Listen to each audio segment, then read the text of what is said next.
We're here with Garrie Landry today. Is that how you pronounce it? Yes, Garrie Landry.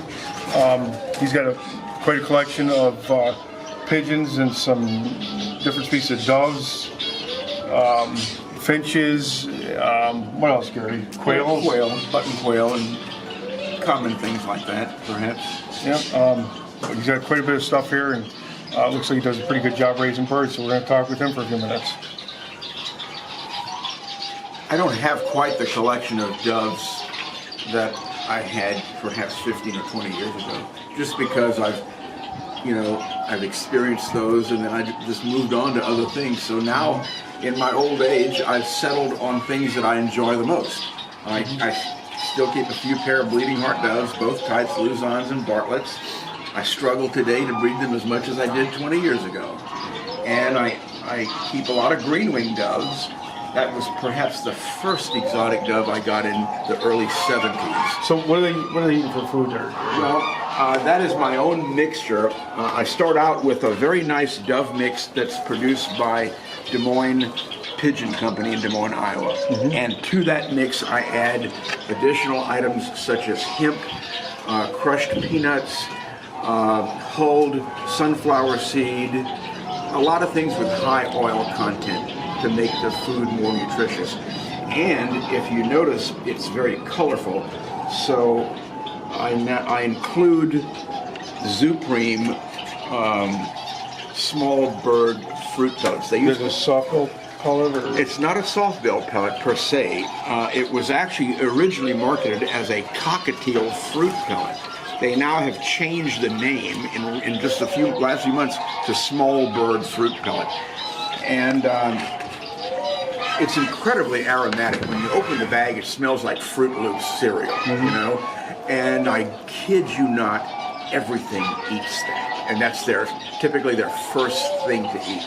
I've had friends who were unfamiliar with it and were totally turned off by the price because it's horrifically expensive. Mm-hmm. But when they started using it, they couldn't believe how much their doves liked it. And they're hooked on it. So some of the doves, and I don't know if you have, like fruit doves obviously have a different diet than... I had fruit doves for quite a while, and that is the pellet I fed them. And they were eating that as well. And I fed it to them dry, not moist, and they just gobbled it up. That is a standard thing for fruit doves today. So what would be like the protein requirements and the fat requirements for pigeons? I think that most people run it like 24% or something like that for the protein, if it sounds about right. And I know you got to have the right fat and protein ratio. Otherwise, you're going to be wasting your protein, digesting it for.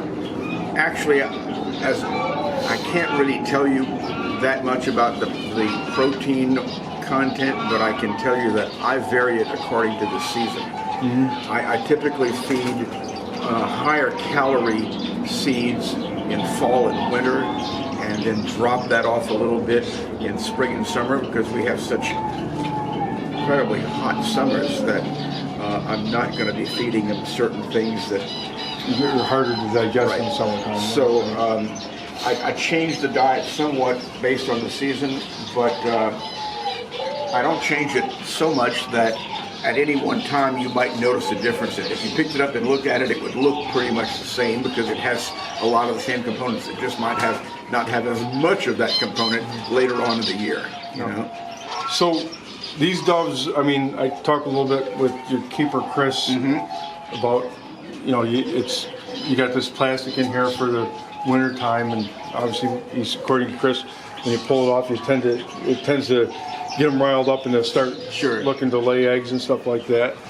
Well, unfortunately, Louisiana is one of those climates that, while it's typically mild most of the year, it's not unusual to have a day of 70 and then a following night of 18.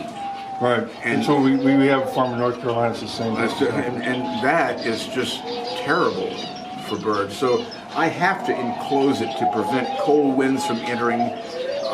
And because the birds are typically not accustomed to anything, let's say, below 30 for any length of time, if it drops below 30, I have to give them heat because they're not season to that. And you use these? I just use gas heaters. Gas heaters, that's and I honestly, it breaks the chill in the building. So it's considerably warmer to us when we walk in, you know. But I know friends in North Florida who don't do things like this, and they might experience temperatures down in the low 20s.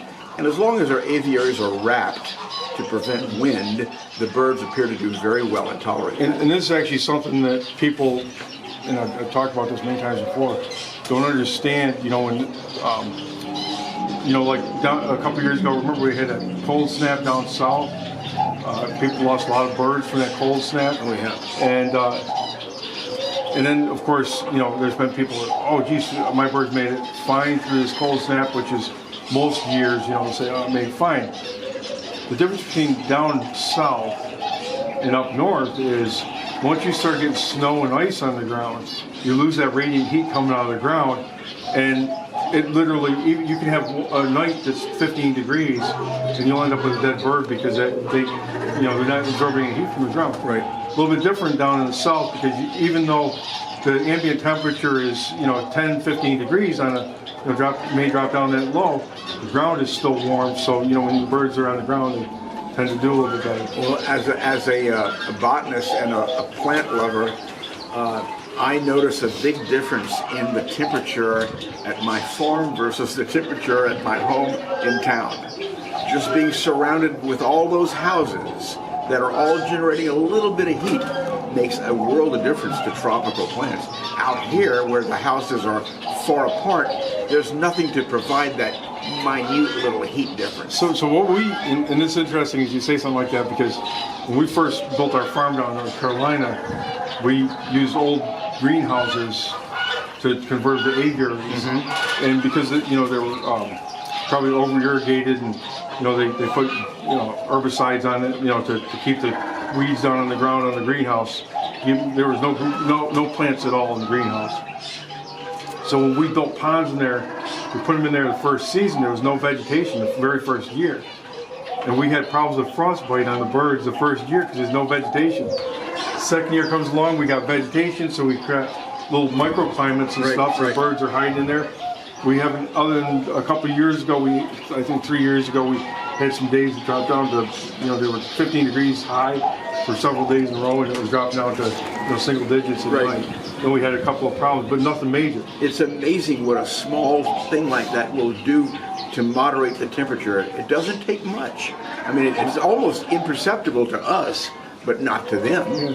Well, I mean, and you think about it, and you look at a place like Yellowstone, which, oh my God, you know, that's some severe winter weather. But those thermal vents and stuff, they warm up the little microclimates, and that's where animals hang out, is right in thermal vents. I was in Jackson Hole a week ago, and I have to admit, when people tell you that, oh, it's a dry cold, it's not as cold. It's a cold. It's still cold, but they're right. It's colder in Louisiana at 40 than it was at minus 15 in Jackson because there's no humidity. And the whole area is so thermal. The rivers were all smoking warm. Yeah. I mean, the elk were walking in the river. So that's the thing too. Is like that's another thing. Up in New York, you know, we can't do anything outside because everything's ice. You know, in North Carolina, we get cold, wet, and we don't even want to do anything out there. We don't even want to go outside because it's just as cold as New York. So most of these pigeons and doves and stuff, well, would you say more of them colony breed better or single pair? No, there's no question about it. With the exception of very few birds that I have kept, most of them require individual cages and cannot be kept with similar sized doves at all. It's nothing could have been more incorrectly attributed to a bird as a bird of peace than the dove. They fight like crazy. Individual pairs do very well, but you put another pair with them and somebody's going to be injured. So that's you're just talking about dove species with them, or other species of birds mixed in with them? No, typically they will ignore anything that's not another dove. Or if it's another dove that's real tiny like diamond doves, they'll ignore that too. They don't get along with similar sized other doves. So green-winged doves are extremely mild-mannered, but and you could keep several pair together. if you try keeping just 2 paired together, I guarantee you one male is going to try to outcompete the other, and you're going to have issues. But it's just like the old concept of roosters in the barnyard. You got 5 roosters, they won't fight, at least not much. Right. You got 2, they're going to fight. So that's actually interesting because I had some triangle spotted pigeons. Well, I still do. Now, did they breed well as a colony? No, I didn't. I actually haven't bred them because I had this female. She laid 4 eggs. Every time she laid, there was 4 eggs. But that's going to be 2 females then. No, it wasn't. Oh, it was just her. It was just her. She laid 4 eggs. So because I even I pulled the male out and everything. It was 4 eggs every time, which everybody I've talked to said but it was in for her legs, so there's probably something wrong with her, physiology or something. But anyhow, at one point I had 2 males in, and the one male was picking the hell out of the other one. Well, I've had mixed reviews from that particular species. I've spoke with people who assured me they were breeding them in a colony very well. And I think that's simply because there were a group of them, a large group, more than 3 pair. The law of large numbers kind of caught up with things. But you're absolutely correct. If you just put 2 pair together, those males are horribly territorial, and they will fight to the death. So you can't do that. And there are many species, for example, bleeding heart doves. You can't mix multiple pairs together in an aviary and ever expect success. The males are so territorial that they will do anything to get rid of the other birds. So I'm under the impression that Nicobar pigeons. That's an exception.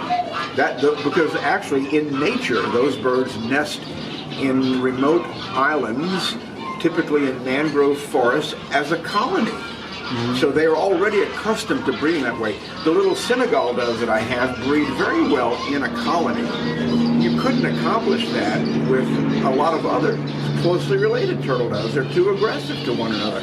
So it works for individual species and not necessarily even for closely related species. I mean, bleeding heart doves are so aggressive that I have to monitor every young bird that is fledged, because at a certain point, they just turn on the male will turn on that bird. In fact, if you see that baby sitting on a perch 8 feet high during the middle of the day, and they're usually a ground bird, right? You better get him out of there, because he's gonna kill him.